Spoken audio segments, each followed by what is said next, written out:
Hello, Sherlynn McElroy here, and I am ready to read story number 4 of the humorous ghost stories. This one, I must say, is quite comical.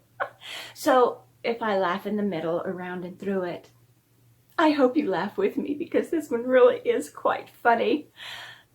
It's called The Shady Plot by Elsie Brown.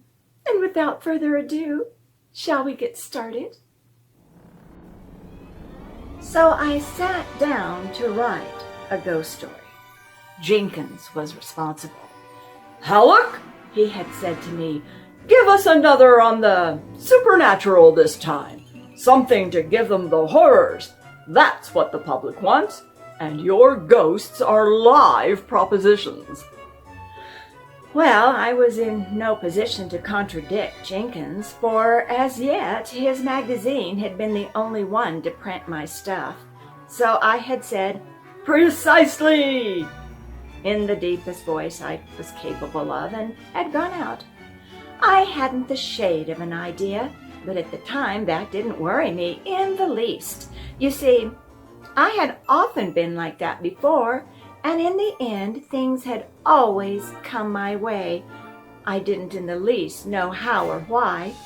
It had all been rather mysterious. You understand, I didn't specialize in ghost stories, but more or less they seemed to specialize in me. A ghost story had been the first fiction I had written. Curious how that idea for a plot had come to me out of nowhere after I had chased inspiration in vain for months. Even now, whenever Jenkins wanted a ghost, he called on me. And I had never found it healthy to contradict Jenkins. Jenkins always seemed to have an uncanny knowledge as to when the landlord or the grocer were pestering me, and he dunned me for a ghost.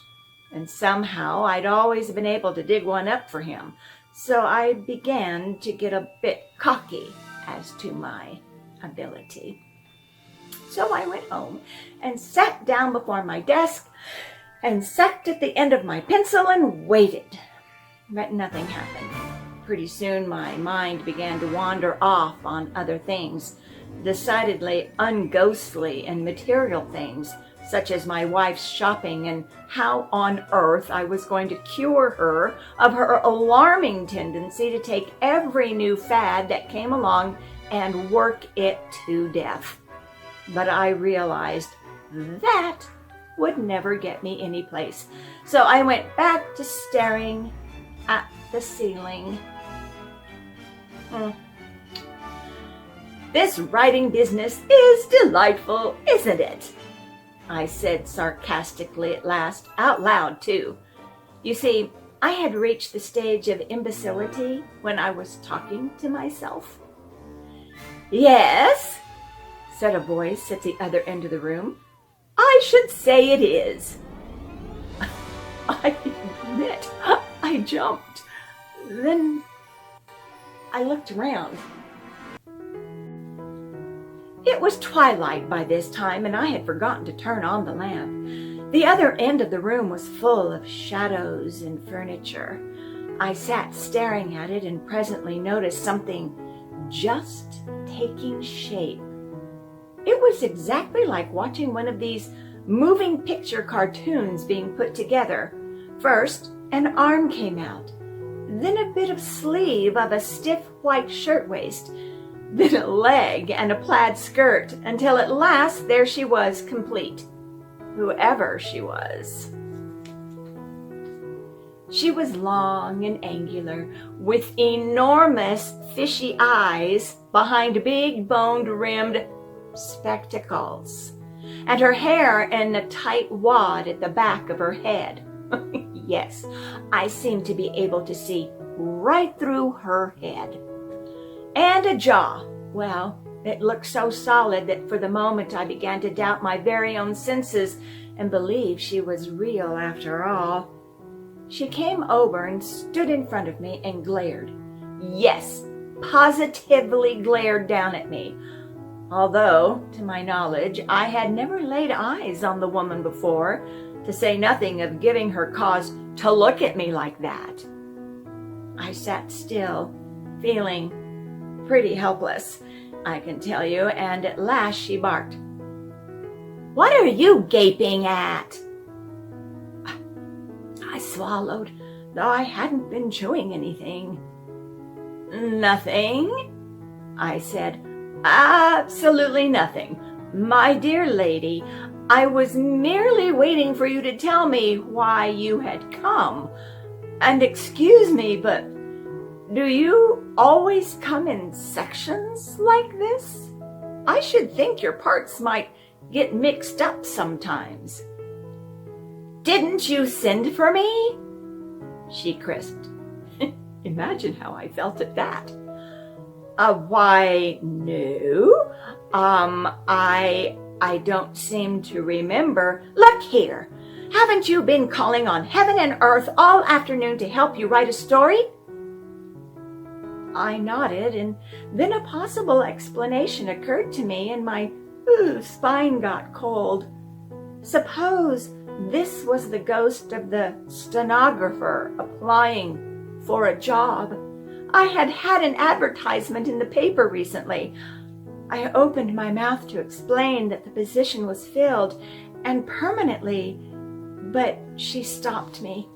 "And when I got back to the office from my last case and was ready for you, didn't you switch off to something else and sit there driveling so I couldn't attract your attention until just now?" I am very sorry, really." "Well, you needn't be, because I just came to tell you to stop bothering us for assistance. You ain't going to get it. We're going on strike." "What?" "You don't have to yell at me." I didn't mean to yell," I said humbly, "but I'm afraid I didn't quite understand you. You said you were going on strike. Don't you know what a strike is? Not another plot do you get from us." Is that where they've been coming from?" "Of course. Where else?" "But my ghosts aren't a bit like you." "If they were, people wouldn't believe in them." She draped herself on the top of my desk among the pens and ink bottles and leaned towards me. "In the other life, I used to write." "You did?" She nodded. "But that has nothing to do with my present form. It might have, but I gave it up at last for that very reason and went to work as a reader on a magazine." She sighed and rubbed the end of her long eagle nose with a reminiscent finger. "Those were terrible days. The memory of them made me mistake purgatory for paradise. And at last, when I attained my present state of being, I made up my mind that something should be done. I found others who had suffered similarly, and between us we organized the Writer's Inspiration Bureau.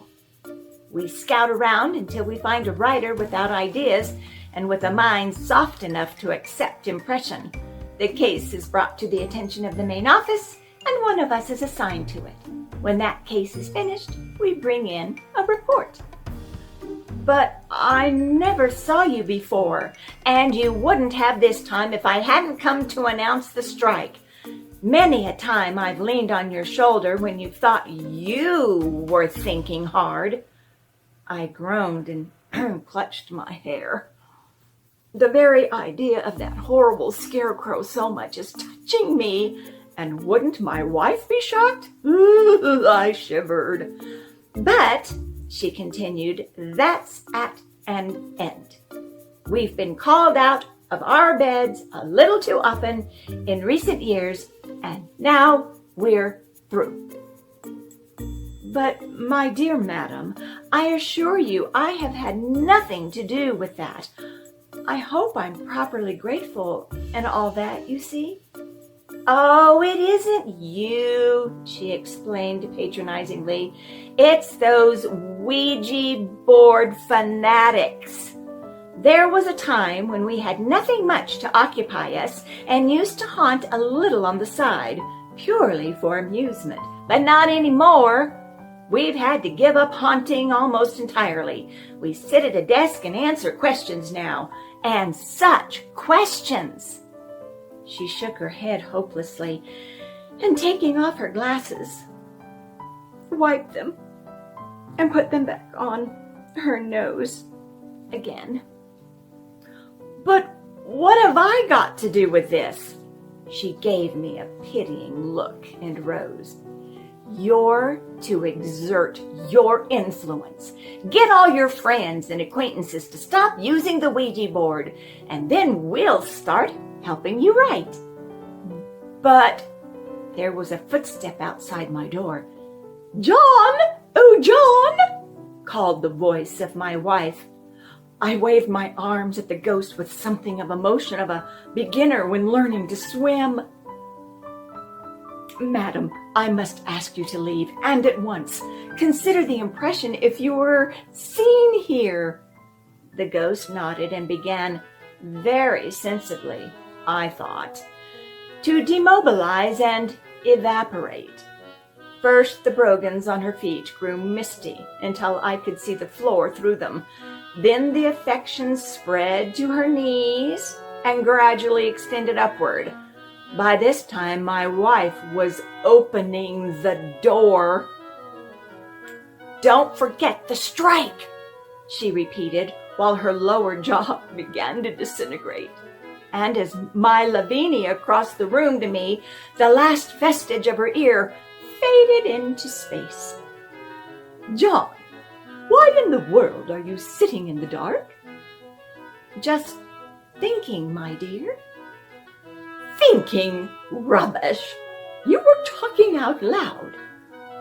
I remained silent while she lit the lamps, thankful that her back was turned to me. When I am nervous or excited, there's a muscle in my face that starts to twitch, and this pulls up one corner of my mouth and gives the appearance of an idiotic grin. So far, I had managed to conceal this affliction from Lavinia. You know, I bought the loveliest thing this afternoon. Everybody's wild over them. I remembered her craze for taking up new fads, and a premonitory chill crept up the back of my neck. It isn't, I began and stopped. I simply couldn't ask. The possibility was too horrible. You'd never guess in the world. It's the duckiest, darlingest Ouija board. And so cheap. I got it at a bargain sale. Why, what's the matter, John? I felt things slipping. Nothing, I said, and looked around for the ghost. Suppose she had lingered, and upon hearing what my wife had said, should suddenly appear. Like all sensitive women, Lavinia was subject to hysterics. But you looked so funny. I always do when I'm interested. I gulped. But don't you think that was a foolish thing to buy? Foolish. Oh, John, foolish. And after me getting it for you. For me? What do you mean? To help you write your stories. Why, for instance, suppose you wanted to write an historical novel. You wouldn't have to wear your eyes out over those musty old books in the public library. All you'd have to do would be to get out your Ouija and talk to Napoleon, or William the Conqueror, or Helen of Troy. Well, maybe not Helen. Anyhow, you'd have all the local color you'd need, and without a speck of trouble. And think how easy writing your short stories will be now. But Lavinia, you surely don't believe in Ouija boards. I don't know, John. They are awfully thrilling. She had seated herself on the arm of my chair and was looking dreamily across the room. I started and turned around. There was nothing there, and I sank back with relief. Oh, so far, so good. Oh, certainly they're thrilling, all right. That's just it. They're a darn sight too thrilling. They're positively devilish. Now, Lavinia, you have plenty of sense, and I want you to get rid of that thing just as soon as you can. Take it back and buy something else. My wife crossed her knees and stared at me through narrowed lids. John Hallock, she said distinctly, I don't propose to do anything of the kind. In the first place, they won't exchange things bought at a bargain sale. And in the second, if you aren't interested in the other world, I am. So there. And she slid down and walked from the room before I could think of a thing to say. She walked very huffily. Well, it was like that all the rest of the evening. Just as soon as I mentioned Ouija boards, I felt things began to cloud up, so I decided to let it go for the present, in the hope that she might be more reasonable later. After supper, I had another try at the writing, but as my mind continued a perfect blank, I gave it up and went off to bed. The next day was Saturday, and it being near the end of the month and a particularly busy day, I left home early without seeing Lavinia. Understand, I haven't quite reached the point where I can give my whole time to writing, and being bookkeeper for a lumber company does help with the grocery bills and pay for Lavinia's fancy shopping. Friday had been a half holiday, and of course, when I got back, the work was piled up pretty high. So high, in fact, that ghosts and stories and everything else vanished in a perfect tangle of figures. When I got off the streetcar that evening, my mind was still churning. I remember now that I noticed, even from the corner, how brightly the house was illuminated, but at the time that didn't mean anything to me. I recall as I went up the steps and opened the door, I murmured, 9 times 9 is 81. And then Gladolia met me in the hall. Mr. Hallock, the missus so thinks you lost. She say she done phone you this morning to be home early, but for the Lord's sake not to stop to argufy now, but get ready for the company and come on down. Some memory of a message given me by one of the clerks filtered back through my brain, but I had been hunting 3 lost receipts at the time and had completely forgotten it. Company? I said stupidly. What company? The Mrs. Ouija Board party, said Gladolia, and rolling her eyes, she disappeared in the direction of the kitchen. I must have gone upstairs and dressed and come down again, for I presently found myself standing in the dimly lighted lower hall wearing my second-best suit and a fresh shirt and collar. But I have no recollection of the process. There was a great chattering coming from our little parlor, and I went over to the half-open door and peered through. The room was full of women, most of them elderly, whom I recognized as belonging to my wife's book club. They were sitting in couples, and between each couple was a Ouija board. The mournful squeak of the legs of the moving triangular things on which they rested their fingers filled the air and mixed in with the conversation. I looked around for the ghost, with my heart sunk down to 0. What if Lavinia should see her and go mad before my eyes? And then my wife came and tapped me on the shoulder. John, she said in her sweetest voice, and I noticed that her cheeks were very pink and her eyes very bright. My wife is never so pretty as when she's doing something she knows I disapprove of. John, dear, I know you'll help out. Mrs. William Augustus Wainwright phoned at the last moment to say she couldn't possibly come, and that leaves poor Laura Hinkle without a partner. Now, John, I know some people can work a Ouija by themselves, but Laura can't. And she'll just have a horrible time unless you—" "Me?" I gasped. "Me? I won't." But even as I spoke, she had taken my arm, and the next thing I knew, I was sitting with the thing on my knees and Miss Laura Hinkle opposite, grinning in my face like a flirtatious crocodile. I won't," I began. "Now, Mr. Hallock, don't you be shy." Miss Laura Hinkle leaned forward and shook a bony finger almost under my chin. I'm not. Only I say I won't." "No, it's very easy, really. You just put the tips of your fingers right here beside the tips of my fingers." And the first thing I knew, she had taken my hands and was coyly holding them in the position desired. She released them presently, and the little board began to slide around in an aimless sort of way. There seemed to be some force tugging it about. I looked at my partner, first with suspicion, and then with a vast relief. If she was doing it, then all that talk about spirits— Oh, I did hope Miss Laura Hinkle was cheating with that board. "Ouija, dear, won't you tell us something?" she cooed, and on the instant the thing seemed to take life. It rushed to the upper left-hand corner of the board and hovered with its front legs on the word "yes." Then it began to fly around so fast that I gave up any attempt to follow it.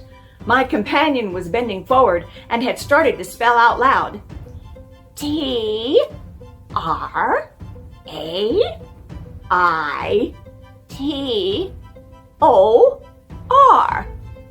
Traitor." "Why, what does she mean?" "I don't know," I said desperately. My collar felt very tight. "But she must mean something. Ouija, dear, won't you explain yourself more fully?" ASKHIM.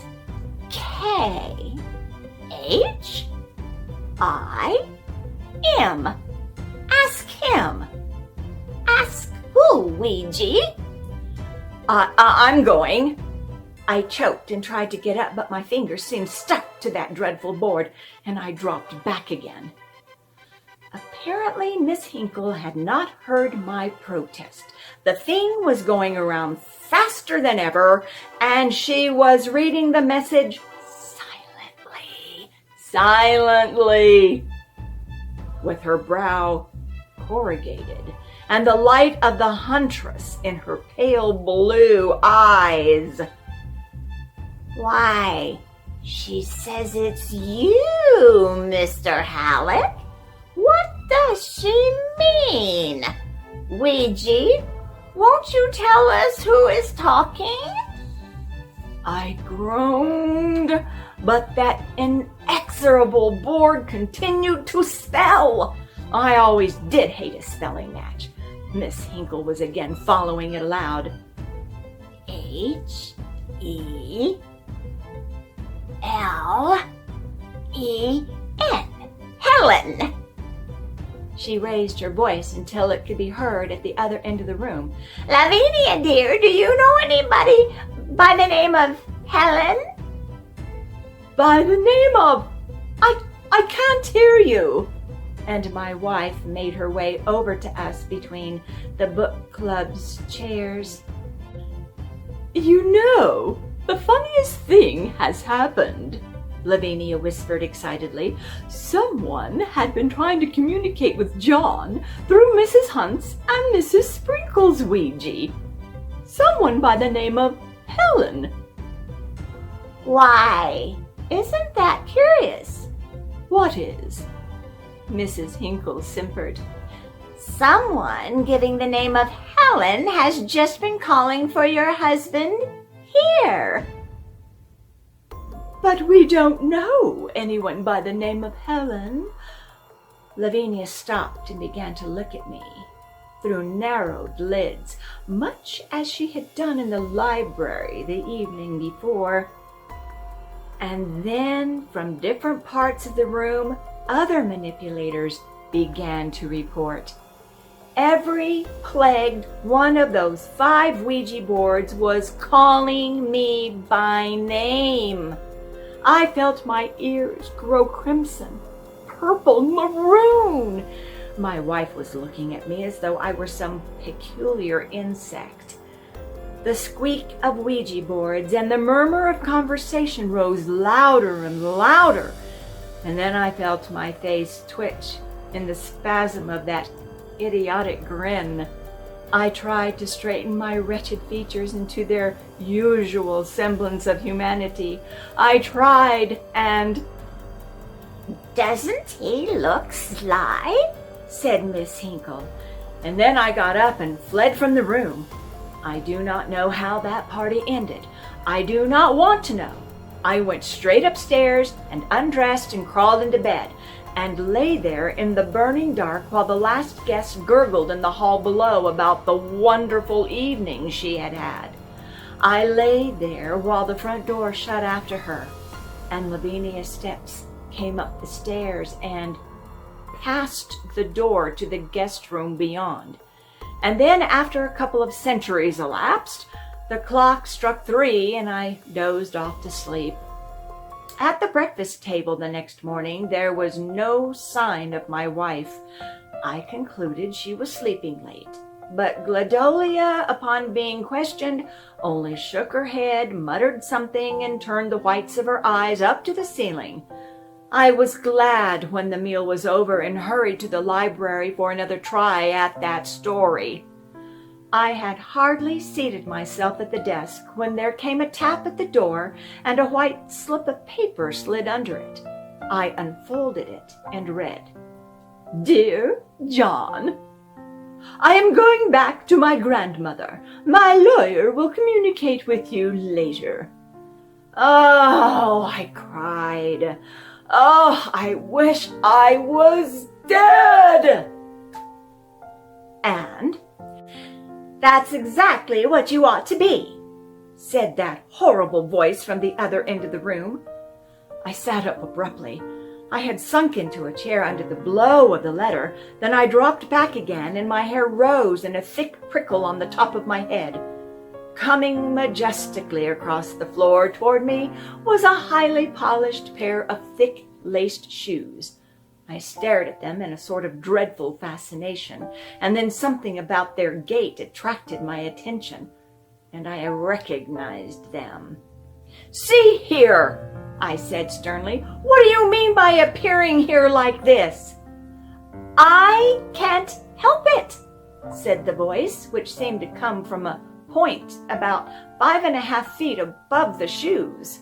I raised my eyes and presently distinguished her round, protruding mouth. "Why can't you? A nice way to act, to walk in sections." "If you'll give me time," said the mouth in an exasperated voice, "I assure you the rest of me will presently arrive." "But what's the matter with you? You never acted this way before."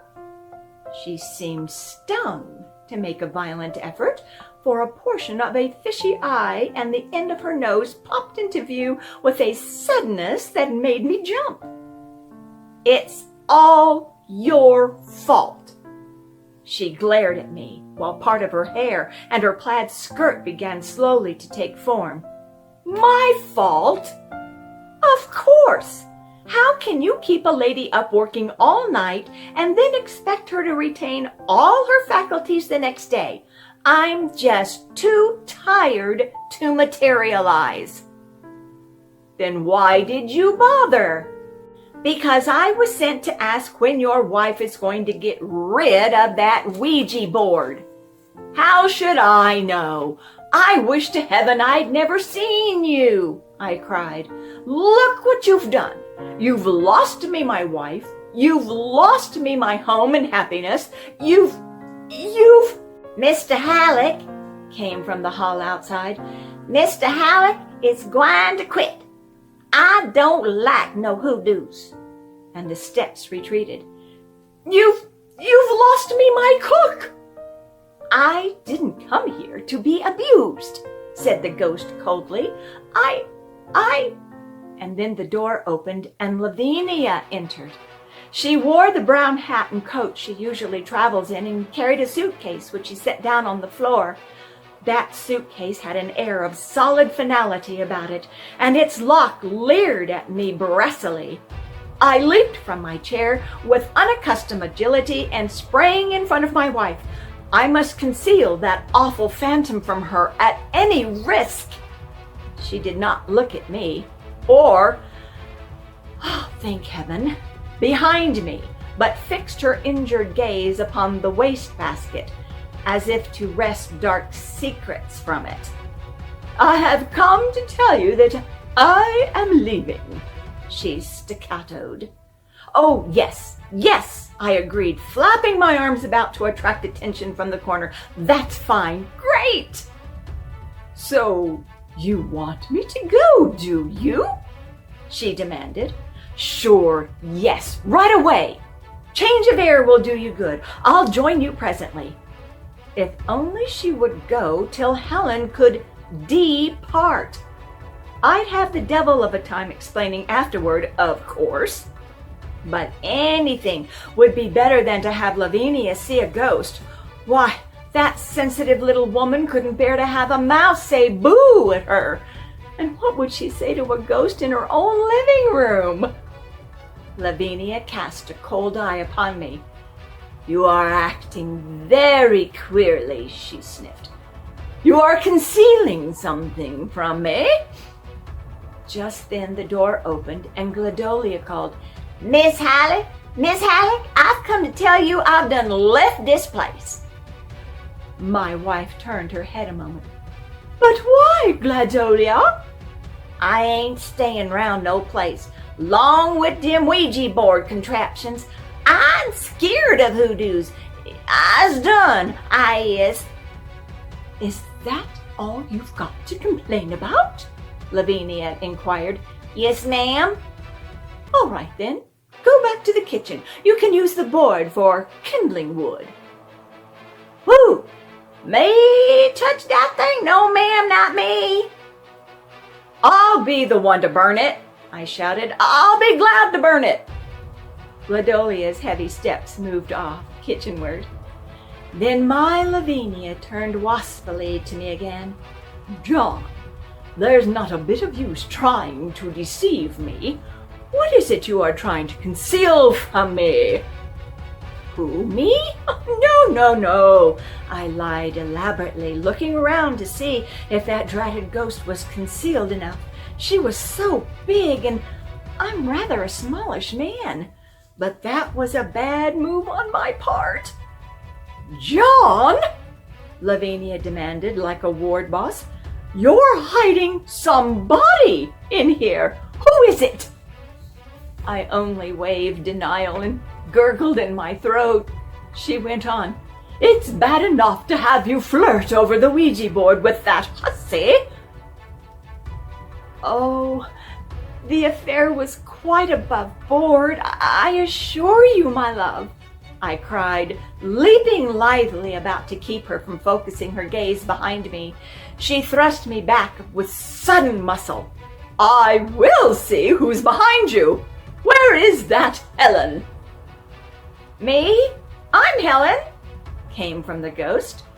Lavinia looked at that apparition, that owl-eyed phantom in plaid skirt and stiff shirtwaist, with hair skewed back and no powder on her nose.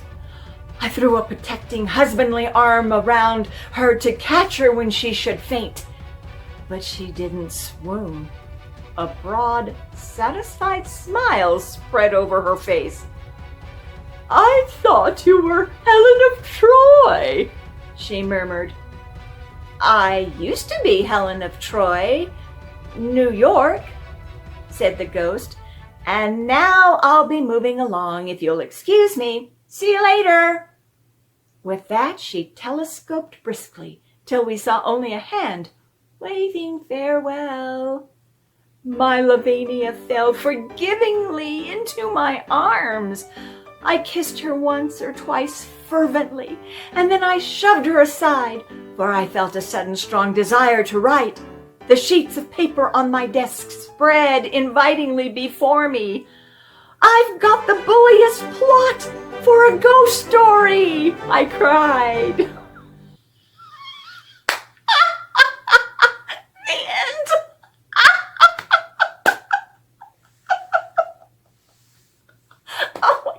Oh my gosh, that was really funny. I hope you laughed or smiled or giggled a little bit at a time or all the way through. That was delightful. I think that's my favorite humorous ghost story to date. I mean, the other ones were good, but this one was really, really funny. But anyway, that is my last humorous ghost story. So I hope you enjoyed the 4 that I read. I did read 4. I hope you enjoyed the 4 that I read. And I hope they gave you a little humor during this Halloween season. So anyway, until we meet again with something else I might read, I bid you good day.